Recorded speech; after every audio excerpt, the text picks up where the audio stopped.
வாரணாசியில் மோடியினுடைய வெற்றி செல்லாது, முறைகேடாக தான் அவர் ஜெயிச்சிருக்காரு அப்படிங்கிறத சொல்லி காங்கிரஸ் கோர்ட்டுக்கு போகிறதா சொல்லியிருக்கிறாங்க. எப்படி பார்க்குறீங்க? இல்லை, இது ரொம்ப முக்கியமான டெவலப்மெண்ட் தான். இது கோர்ட்டுக்கு கொண்டு போகிறாங்க, நிரூபிக்கிறாங்கங்கிறதெல்லாம் தனி விவாதம். அது எவ்வளவு நாட்கள் ஆகுறது, ஆவணங்கள் திரட்டுறது, இதை ஒரு பக்கம் வச்சுக்கலாம்.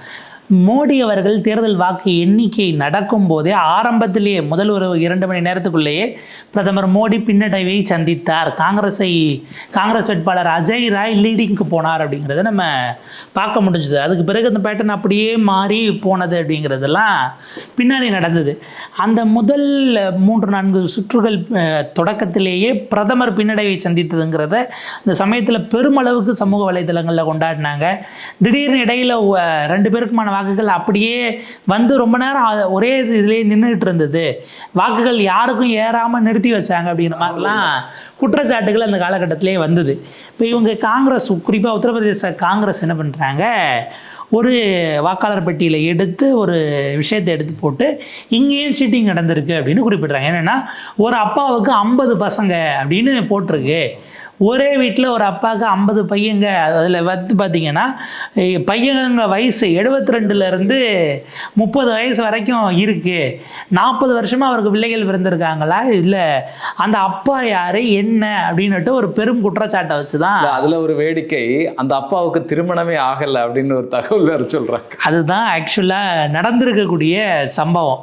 ராஜ் கமல் தாஸ் அப்படிங்கிற ஒருவருடைய பெயரில் பெரிய பையனுக்கு வயசு, அண்ணனுக்கு, அந்த குடும்பத்தில் இருக்க 50 பையங்களில் முதல் பையனுக்கு வயசு 72, கடைசி பையனுக்கு வயசு 28 அப்படின்னுட்டு உத்தரப்பிரதேச காங்கிரஸ் அதை போடுறாங்க. போட்டுட்டு ராகவேந்திராங்கிறது அந்த சின்ன பையன் 28 வயசு, பன்வாரி தாஸ்ங்கிறது 72 வயசு. அப்படின்னா தேர்தல் ஆணையம் இதை எரர்னு சொல்ல போதா, ஃப்ராடுன்னு ஏற்றுக்க போதா அப்படின்னு கேட்டு, நீங்கள் சீட்டிங் பண்ணி தான் ஜெயிச்சிருக்கிறீங்க ஒட்டுமொத்த இந்திய ஜனநாயகமே அப்படின்னுட்டு இதுக்கும் அஃபிடவிட் கேட்பீங்களா அப்படின்னு யூபி காங்கிரஸ் அதை போடுறாங்க.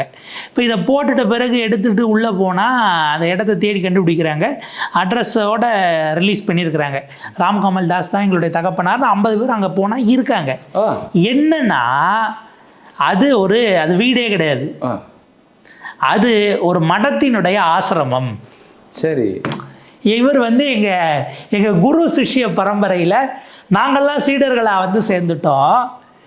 அதாவது எந்த அளவுக்கு பாருங்க, குரு சிஷ்ய பரம்பரைனா இப்போ நமக்கு என்ன கேள்வினா, அந்த சாமியாரை அப்பான்னு நாங்கள் சொல்லி அவர் தான் எங்கள் குருஜி, அவரை ஏற்றுக்கிட்டு நாங்கள் இங்கே மடத்தில் சிஷ்யர்களாக சேர்ந்துட்டோம். அப்படின்னா தேர்தல் ஆணையம் ஒருத்தரை வாக்காளர் பெட்டியில் சேர்க்கும்போது அப்பா அம்மா யாருங்கிறதுக்கு டாக்குமெண்ட் வாங்கணும். இப்போ இவங்களுக்கு ஸ்கூல் சர்டிஃபிகேட்லேருந்து, பர்த் சர்டிஃபிகேட்லேருந்து, ஓட்டர் பேன் கார்டு, மற்ற எதாக இருந்தாலும் அவங்க அப்பா பேர், ஒரிஜினல் அப்பா பேர் இருந்திருக்கும். இந்த சாமியாரை எங்கள் அப்பான்னு எந்த டாக்குமெண்ட்டை வச்சு நீங்கள் உள்ள முதல்ல கொடுத்தீங்கன்னு நம்ம கேள்வி எழுப்ப வேண்டிய தேவை இருக்கும். இவங்ககிட்ட எந்த டாக்குமெண்ட்லையுமே அவரை எங்கள் அப்பான்னு எப்படி சேர்க்க முடியும்? அந்த சாமியார் தான் எங்கள் அப்பான்னு கவர்மெண்ட் டாக்குமெண்ட் இல்லாமல் நீங்கள் ஓட்டர் ஐடியில் சேர்த்துருக்க முடியாது.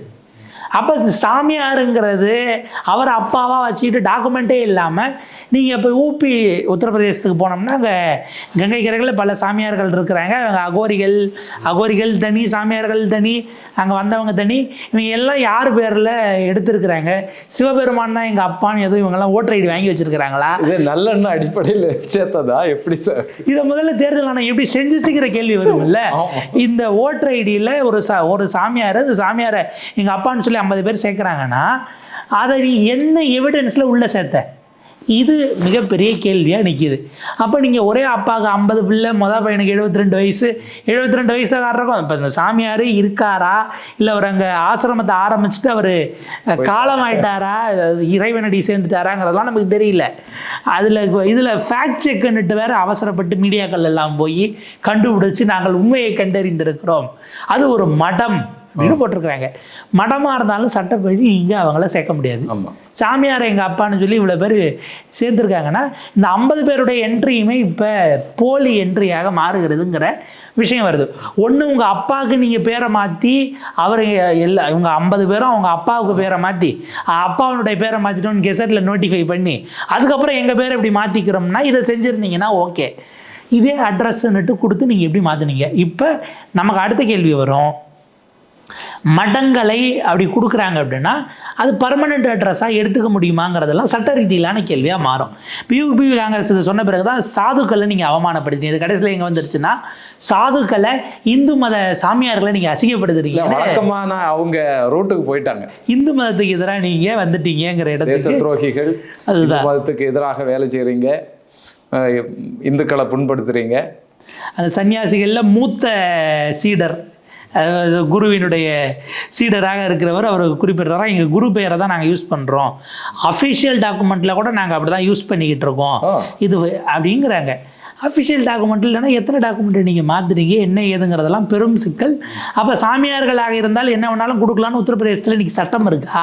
தேர்தல் ஆணையம் அதை செய்யுதா? யோகி கவர்மெண்ட்டு கொடுக்குது, ஐடி கார்டை கொடுத்து சாமியார்களை கணக்கெடுத்து நாங்கள் வாரியம் அமைக்கிறோம்னா ஏதாவது பண்ணிட்டு போட்டோம், அது கவர்மெண்ட்டு. தேர்தல் ஆணையம் எப்படி செய்ய முடியுங்கிற கேள்வி வருது இல்லையா? இதை தான் குறிப்பிட்டுட்டு எலெக்ஷன் சீசனில் தேவையில்லாமல் எங்களை உள்ளே கொண்டு வராங்க, நாங்கள் பாட்டுக்கு அக்கடான் இருக்கோம் அப்படின்லாம் அவங்க குறிப்பிடுறாங்க. இப்போ இது வந்து மிஸ்இன்ஃபர்மேஷன்னு ட்விஸ்ட் பண்ணி உருட்டிக்கிட்டு இருக்கிறாங்க. இது போக சாமியார்களுடைய அமைப்பு சங்கங்கள், சாமியார்கள் எல்லாம் சங்கங்கள் வைத்திருக்கிறார்கள்.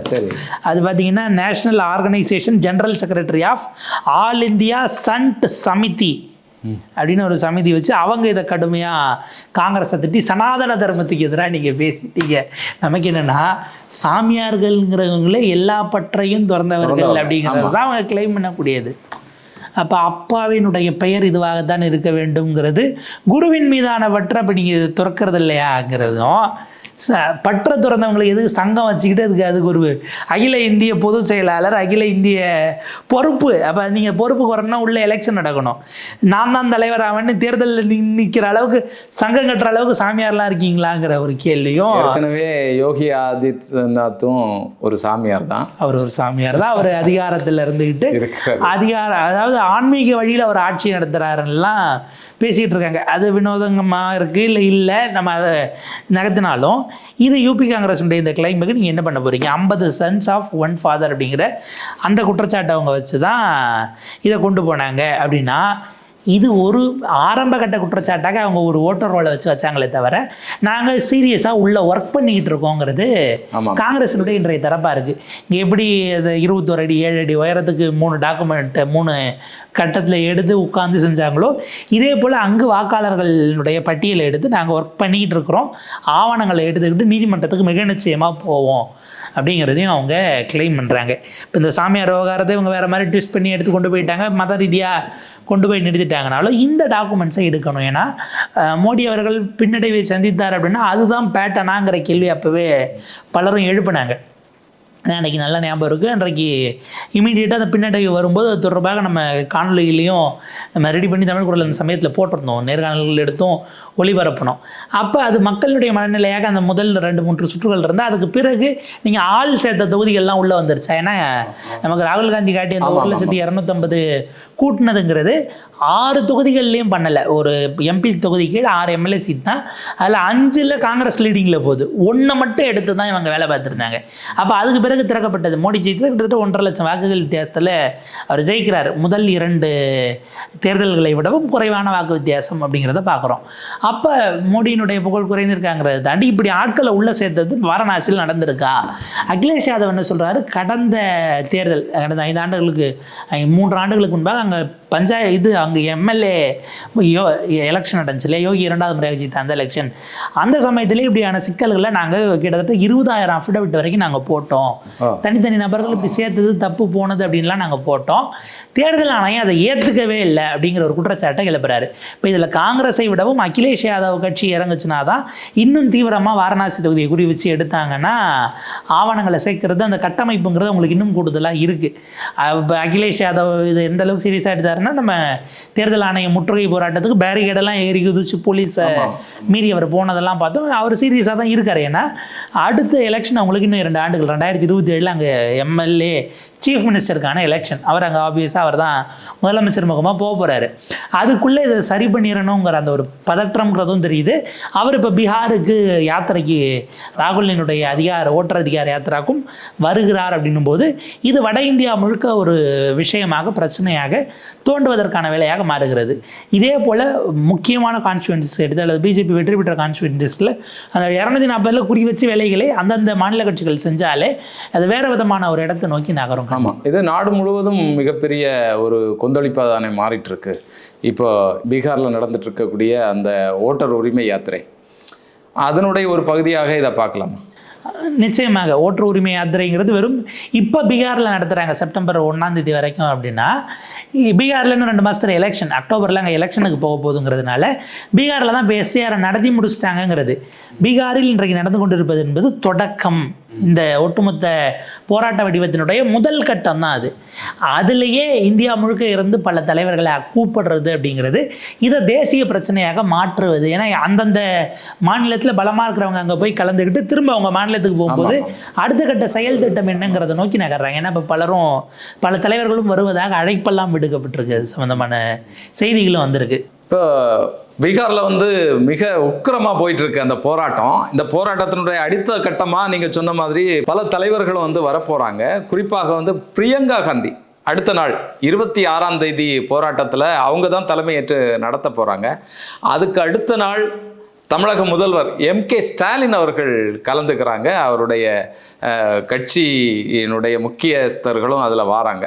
இப்படி அடுத்தடுத்த நாள் எதிர்க்கட்சி தலைவர்கள் எல்லாம் இந்த போராட்டத்தில் கலந்துக்கிட்டாங்க. நீங்கள் சொன்ன மாதிரியே இது மிகப்பெரிய வேறு அளவிலான ஒரு வடிவத்தை எடுக்கக்கூடும் அப்படின்னு சொல்லி எதிர்பார்க்கப்படுது. ஏன்னா 5 மாநில முதலமைச்சர்கள் இறங்க போகிறாங்க எதிர்கட்சி அப்படின்ற வரிசையில்.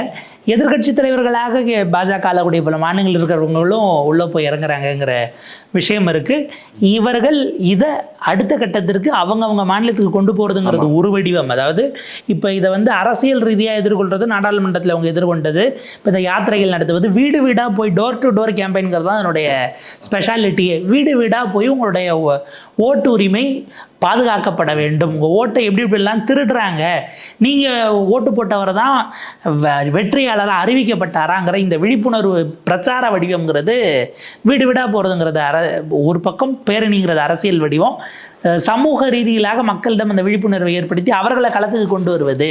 ஏன்னா பல நேரங்களில் மக்களினுடைய கொந்தளிப்பு அப்படிங்கிறது வரக்கூடிய நேரத்தில் பின்வாங்கக்கூடிய இடம் அப்படிங்கிறது மட்டுப்படும். தேர்தல் ஆணையமோ இப்போ இந்த சார் அவங்க ரொம்ப வீரியமாக கொண்டு போய் தள்ளுறதோ இந்த வேலைகள் எல்லாம் மட்டுப்படுவதற்கான வாய்ப்பு இருக்குது. பாஜகவும் பேக் ஃபுட் அடிக்கும்.